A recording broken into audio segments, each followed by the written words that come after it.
Welcome to the Best Known Church Show, where we show you how to 10x your reach with church marketing that will help you increase your impact, make more disciples, and become the cornerstone of your community again. This is for the leaders with an outrageous vision, because anything less would be an inaccurate reflection of our Creator. The ones who have unreasonable faith, because you know God works unreasonable miracles. And the ones who are relentless in the pursuit of your calling, because anything less would not make a good and faithful servant. If that's you, you're in the right place. Now, please welcome your host and guide on this journey to become the best known organization in your community, Justin Nava. Welcome to the Best Known Church Show. I'm your host, Justin. Hopefully everything's going to go good with this stream.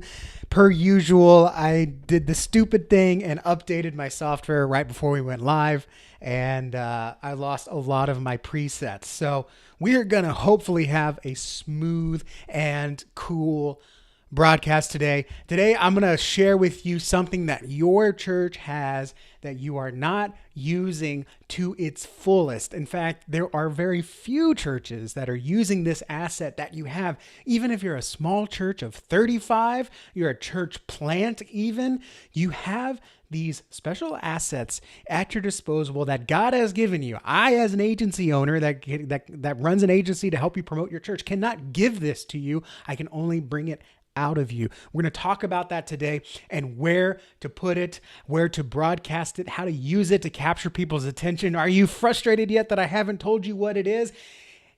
Please, wherever you are, like, subscribe to this show, and we'll get into it. The best church marketing asset that your church has is your testimonies. That's what I mean when I say that I cannot give this to you. Only God can give this to you. This is what people are saying through that God has done in their life through your church. And a great example of how this is really one of the greatest tools in your disposal actually comes from, I'm not going to say who they are, but someone in my family that was looking, I asked them a lot for their opinion, and I showed them a Google page for a church. You know, if you go to Google and you search churches in my area, you see a list of all the local organizations, including their reviews on Google. You might also see it in Google Maps. I said, tell me what you think about this. And they quickly scrolled through. And she said, she kind of chuckled. And I said, what's so funny? I was kind of concerned, right? Was there a misspelling or something? She said, I can tell the only review on this page is from the pastor's wife. And I said, what do you mean? And it literally said, the 5-star review said, great church friendly pastor. That's all the review said. It was 5 stars, but did she take it seriously? Absolutely not. In fact, she probably correctly called it as being from the pastor's wife. Now, I'm going to share with you how to properly use your Google reviews and Facebook reviews and anything else in this episode, so that way you don't get a chuckle and you don't even get a, that's nice. The goal of anything you do in your church, including sharing your stories, even in Google reviews, is to get people to say, I want that. I want to go to there. There's something there that I need. Whether you call it hooking them, casting the vision, you might call it, what's the word I'm looking for? Compelling them, calling them to action, whatever you call it, you want them to take a next step. And your Google reviews and your testimonies through those Google reviews can get people to be encouraged, motivated, inspired to connect with your church. So we're going to specifically talk about your testimonies. Now, this can be testimonies of people's salvation, testimonies of how the church has supported them throughout their spiritual journey, maybe a way that the church has delivered them or that God has delivered them through the church. It could even be just a salvation story that maybe your church didn't even have a part of, but you can still use it. And we'll talk about how to share that story. So number one thing I want to talk about today as we go in today's show, I'm going to try not to talk too fast because this is one of my favorite subjects, because no one can come up with this besides you. You've got to draw it out of your people. And we have ways to draw it out and to collect these stories and use them to share what God's doing at your church and that your church is doing good work and worth paying attention to, worth engaging with. But I want to actually first of all say that when I say testimonies, I'm just talking about stories. I'm just a Baptist boy born and raised. So when I think of sharing a story of what God's done, I just naturally call it a testimony. So these really are stories of God, stories of transformation in your church. Usually they will come about as a 3-part song, let's say. I was, then God, now I. Okay? So for example, I was born and raised in the church, but I didn't quite give my life to God. Then one day, as I was being bullied, I came home and everything my Sunday school teachers at my church, Clay Road Baptist Church, Houston, Texas, said about how the world has nothing for us and our true purpose is found in God and true hope is found in God and through Jesus Christ. I sat on my bed, and this is how churched I was. I knew the ABC prayer. I just never actually prayed it for myself. And so I actually went through the ABC prayer and accepted Christ that one day, just in the privacy of my own home, but I utilized everything that my Sunday school teachers had taught me throughout my entire life. Then I came in front of the church, got baptized, made a public pronouncement of my faith, whatever you call it, got baptized, got involved in the youth, was called to ministry, and then just my church was very encouraging and motivating in my spiritual journey from there. Right? That's a great example. That's my personal story. That's a great example of I was, then God, now I. Okay? Now I'm living an amazing life with an amazing family, raising kids to do the same thing that I did, is to love God, love Christ, love their family, and live for the kingdom. Right? So that's what a story is. That's what a testimony is. Okay? And I think it's very important to keep it simple. Right? When a lot of times when I talk to pastors, as we onboard them as clients, I ask them, I said, do you have any testimonies about your church or the things that God's done in your church? And they say, no, not really. And I say, really? You've been around for 80 years. You don't have any testimonies? And they say, well, we've got testimonies. We just don't have any videos. I'm not talking about videos. I'm talking about stories. Okay. These can be written. These can accompany a picture or they can be a video. It could literally be a selfie video.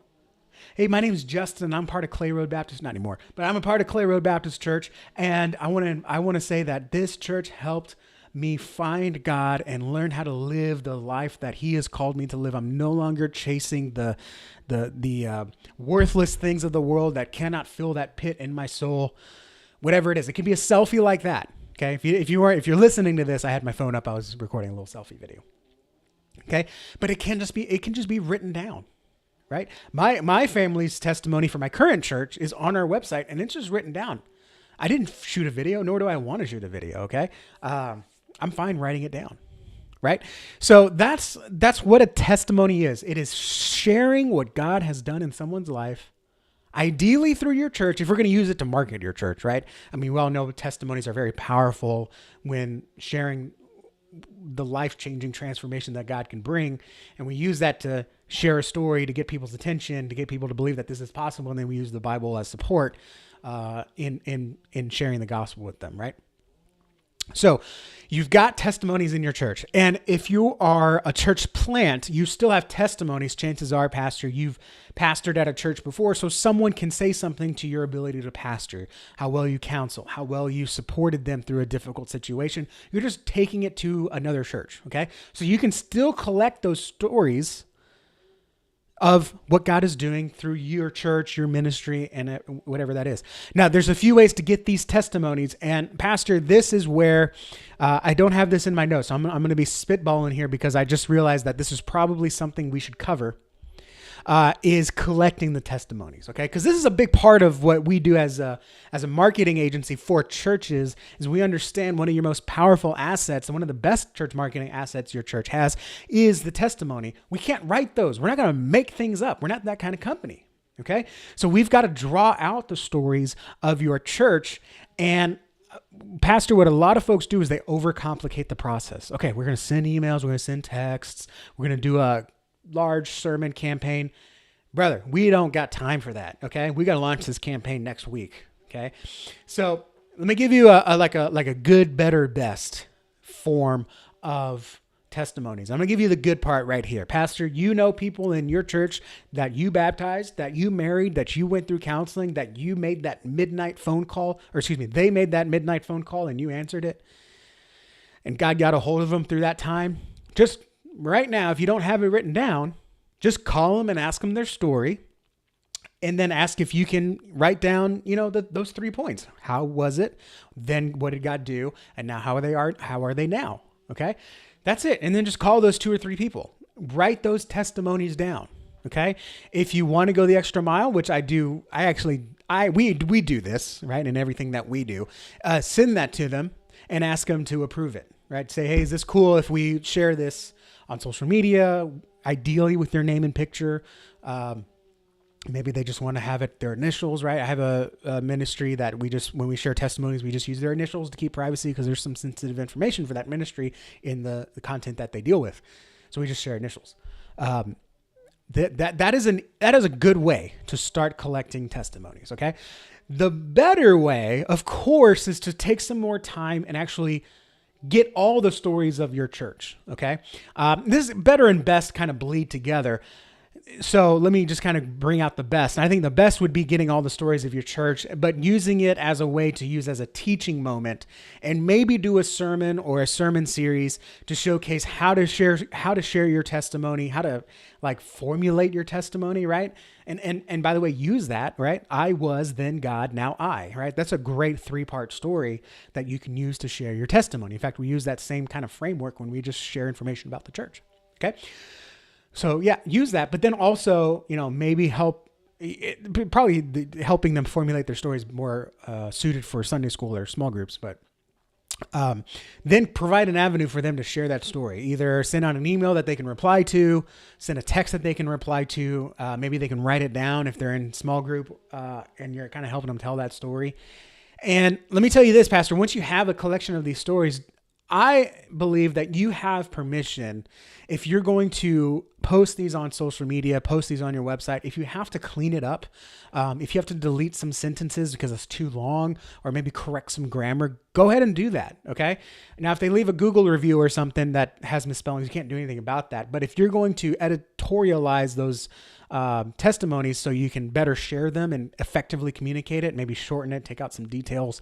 I don't need to know what shirt you were wearing, or maybe correct some spelling. Go ahead and do that. There's nothing wrong with that. Don't throw away a testimony because it's bad grammar. Okay. And sometimes you may want to keep that bad grammar. If you're in an area where that would be more acceptable and more relatable, then go ahead and do it. Keep the abbreviations in there if you want, So that's what a testimony is. Sharing what God's done in your church family's life. Keep it simple. Written is fine. And collecting it, if you have to, call someone. Maybe have everyone on your staff call 3 people if you've got a staff or leadership. This is a great ministry for the deacons, by the way. Deacons, elders, have them call families in your church to collect their testimonies. And if they say they don't have a testimony or they don't have anything to share, just say, hey, let's pray about it. Let's think about it. Let me call you back next week and see if you got anything. If anything comes up, we don't want you to make something up. We don't want you to lie or feel bad because you don't have a testimony, which, by the way, is a big hang up I had until I was in college about just being a born and raised Baptist boy with no great redemption arc story, and that's a great ministry opportunity for deacons and elders, is to help people kind of find their story, because it's so much easier for your congregation to then share that story. So you're kind of hitting it on both ends. So that's what the testimony is. That's how to keep it simple. And that's how to collect those stories. Let me share with you now where you post these stories. I've got 3 places to effectively share these stories. And again, if you really like what I'm saying here, this is where we get into how to become the best known church with sharing these stories. Like this video wherever you are, leave a comment. Let me know where you're watching from if you want, or, leave a review if you're listening to the podcast, subscribe wherever you are. Let's get into where you can share these testimonies. Okay. Number 1, you've got to share it on your website. Okay. Again, we are a digital marketing agency, so, we focus on the digital stuff. You can put it in your bulletin, you can put it on your wall and everything, but again, it's geographically locked, meaning you're only going to see those stories if you're there in the building to get a bulletin, to see it on the wall. to see it on the projector screen. You should have it in all those places. My focus is marketing, which is outward communications, communicating with the people that aren't in your building. So your website's a great place. Online, all of your roads are going to lead to your website. Okay. Not to go on too much of a rabbit trail, but this is how important your website is. Your website is your online home for your church. Okay.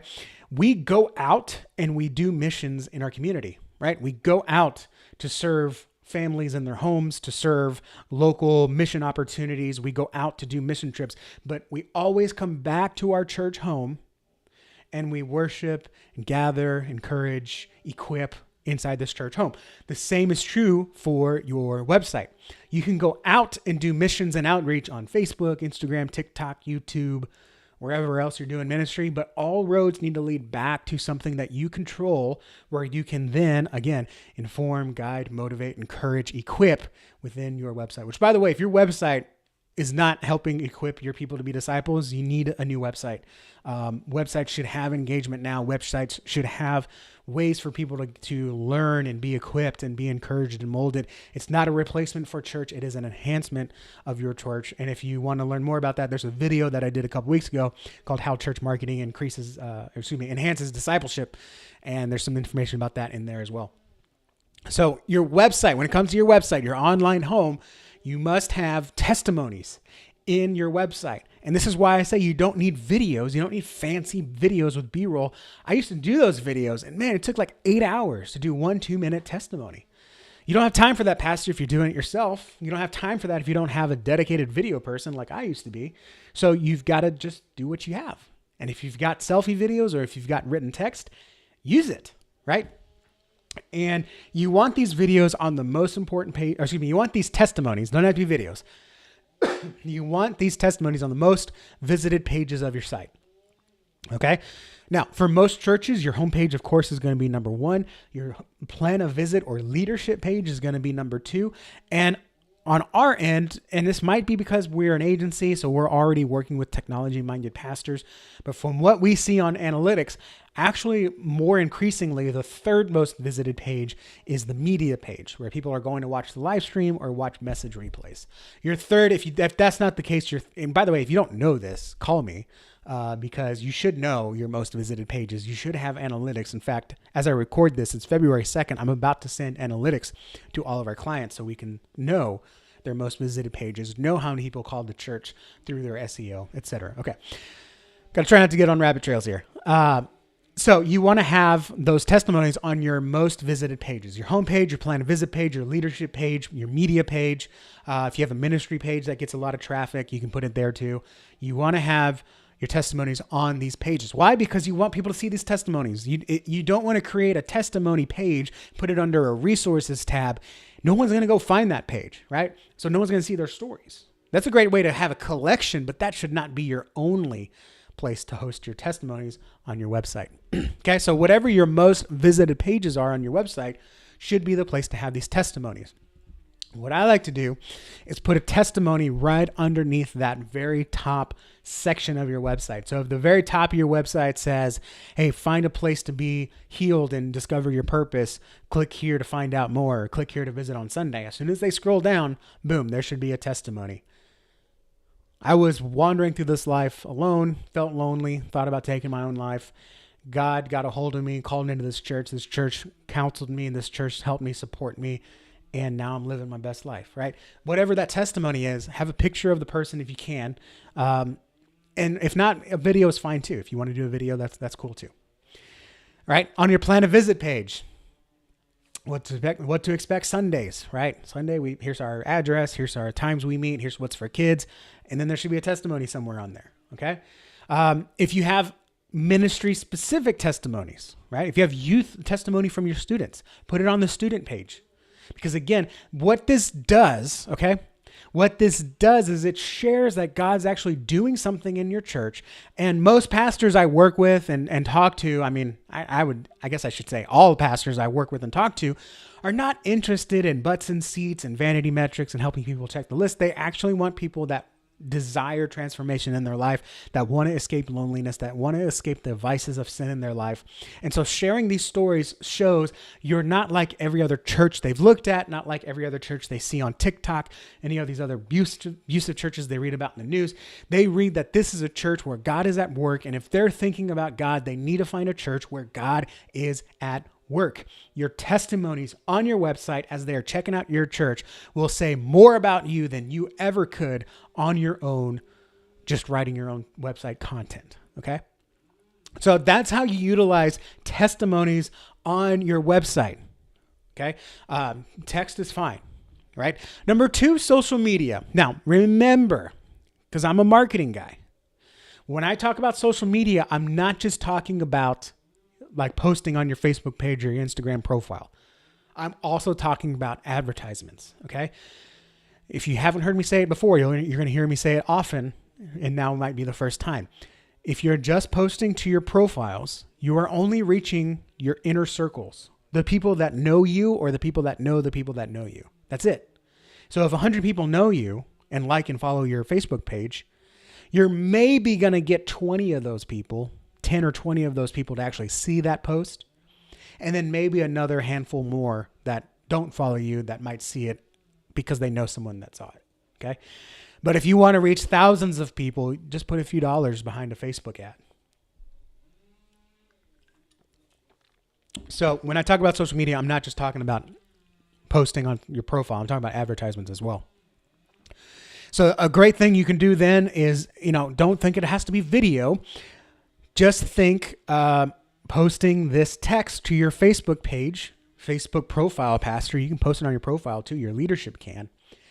You can make a graphic. You can use something like So Visual, which is one of my new favorite platforms. Let me get you I don't have a referral link or anything. I just really like the platform here. So Visual, like that's So Visual, sovisual.co. You just, it's one of these new AI assisted graphic things, but you just put in like a quote, like a testimony, and it auto generates graphics for you for all the platforms. I really like it. In fact, you'll see me start to use it on my social media. In fact, I'm one of the founding investors, so that's pretty cool. So, share a graphic there that has the story in it. If you want, do a selfie video, if you have a selfie video. And a little secret sauce here, because we discovered this at one of my churches that I used to work at.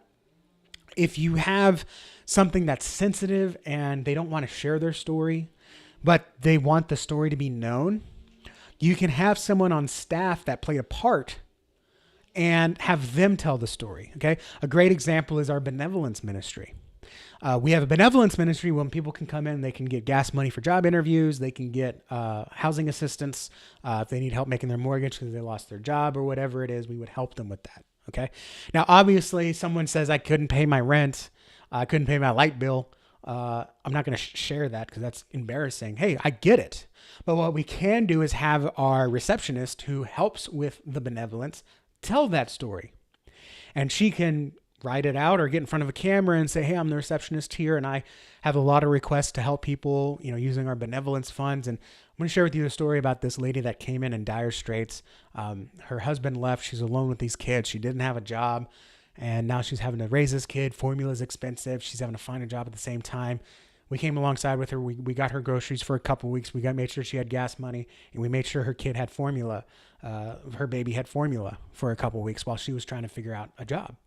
And we ended up scholarshiping her for our daycare. And mom got a job, and now she's, working to not only be able to pay her own bills, but eventually pay for this daycare bill. But we're happy to help in any way we can. And as a result, we've gotten to know her baby. We've gotten to know her and share the love of Christ with her and give some light in a terrible, terrible situation she was dealing with. And this is not a story coming from the person. It's coming from someone that was involved. So that's a really great way. If you have a sensitive story, right? Pastor, you get a phone call from a student who's about to hurt himself. Obviously the student, you want to protect their identity. And so you share the story instead, right? And with permission, of course. I wouldn't share a story like that without their permission. Especially if you're in a smaller church, people are going to figure out who that is. Okay. So be careful with that stuff. But yeah, share those stories on social media. And by the way, when you share something on social media, assume no one's going to see it, and assume everyone's that does see it is going to forget about it. Okay. If you have 3 stories, you should be sharing those 3 stories every quarter on social media. Okay. Share it as some text, share it as a graphic, share it as a different graphic, record a selfie video, pastor or someone else on staff telling the story of that testimony. Hey, I want to share with you a story from David. David told us about this, and I wanted to share it with you today. David was, and then you just share the story, right? It's engaging. It gets people's attention. And not only that, you can use these stories as part of your advertisements. That's your paid advertisements. When you go to Facebook and you say, here's $100, go show this to 7,000 people, or whatever the conversion for that is going to be in your areas. Every area is different. Now, what I like to do, let me just dip a toe in a little bit of advanced Facebook advertising. This is what we do at the agency work. So I want to share with you what's possible, okay? Because you don't want to just make a post and put money behind it, like boosting. You're not going to get the best bang for your buck. What I like to do, and what we do, is we create a Facebook ad for the church, whether it's a church event or come to church service, come to Easter, or how can I pray for you, which by the way are my favorite Facebook ads. And if people see the ad, click on the ad, maybe visit the website, that's when I like to show them a testimonial ad. And those are usually cheaper too.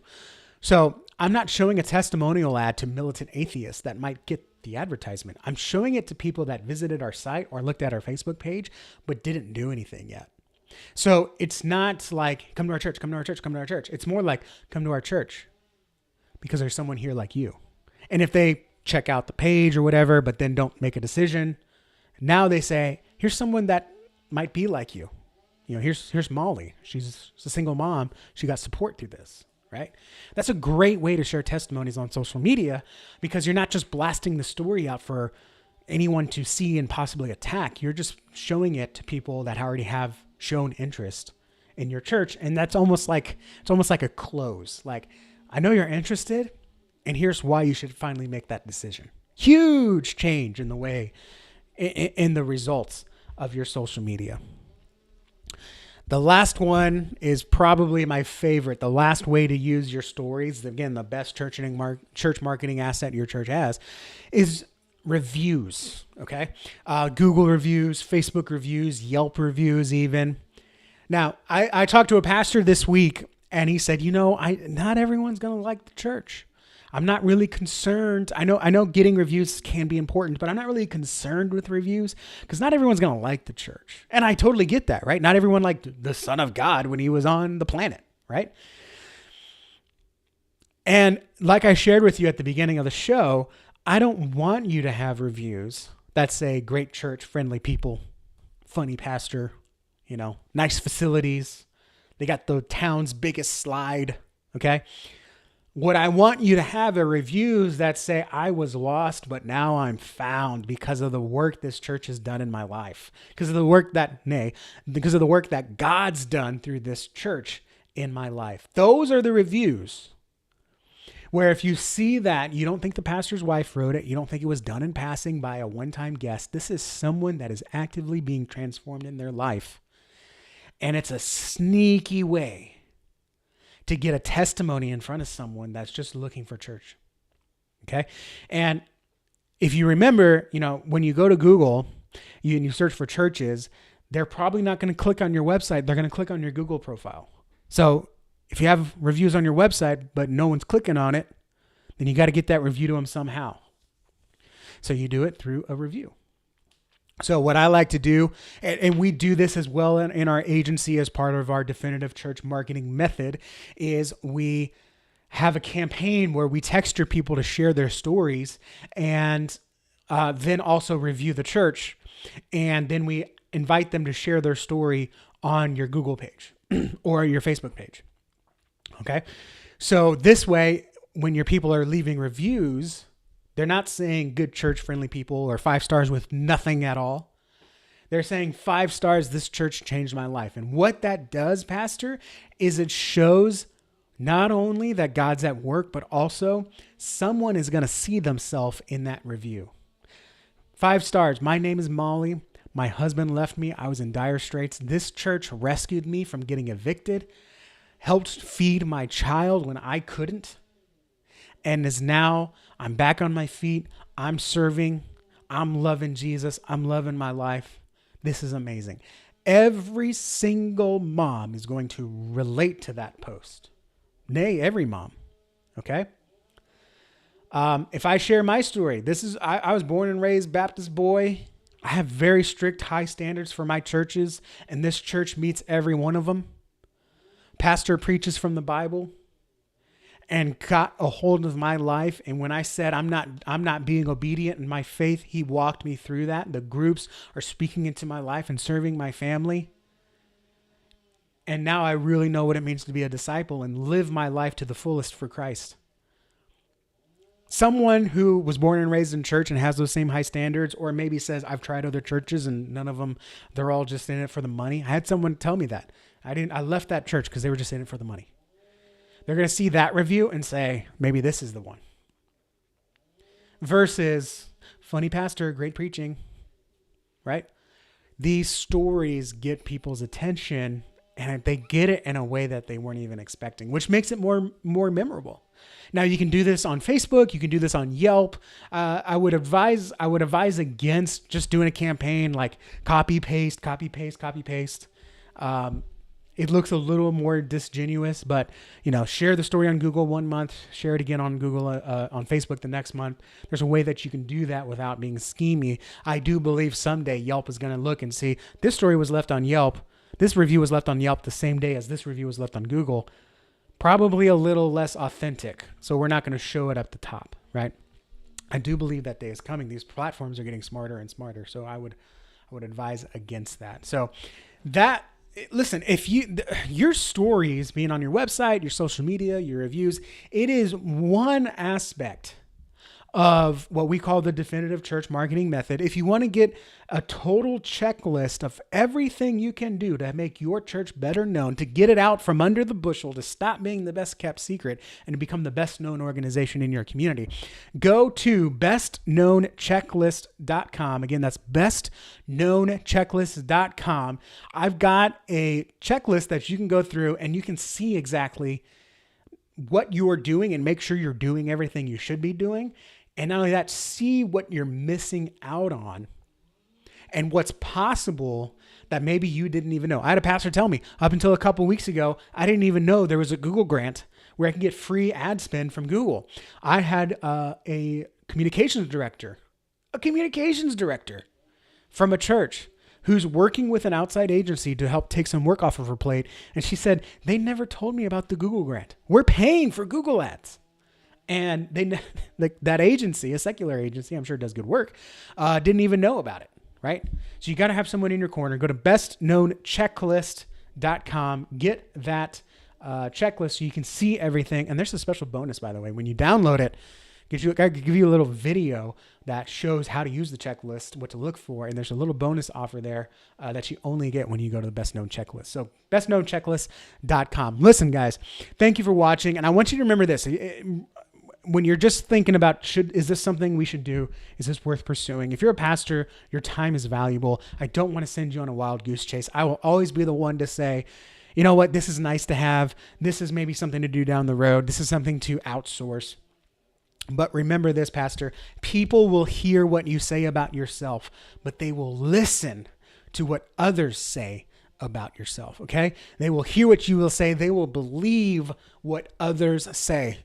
Testimonies are the most powerful thing you have to promote your church. You have to do whatever it takes to get those stories of God's life-change, transformational power into the hands of everyone on your website, those that visit your website, those that follow you on social media, those that are in your community through advertisements on social media, and those that are perusing and looking around things in reviews. Tell those stories. Those are more powerful than anything you could say about yourself. God bless you guys, and I will see y'all next week. That's going to do it for today's episode of the Best Known Church Show with Justin Nava. Be sure to subscribe to stay updated on the latest news, strategies, and resources that you need to reach 10x more people and become the best known in your community. To send us a message or leave a voicemail for Justin to be played on a future show, visit thebestknownchurchshow.com. And if you'd like to work with us so you can focus on your ministry, give us a call at 832-861-7654. Until next time, stay outrageous, unreasonable, and relentless.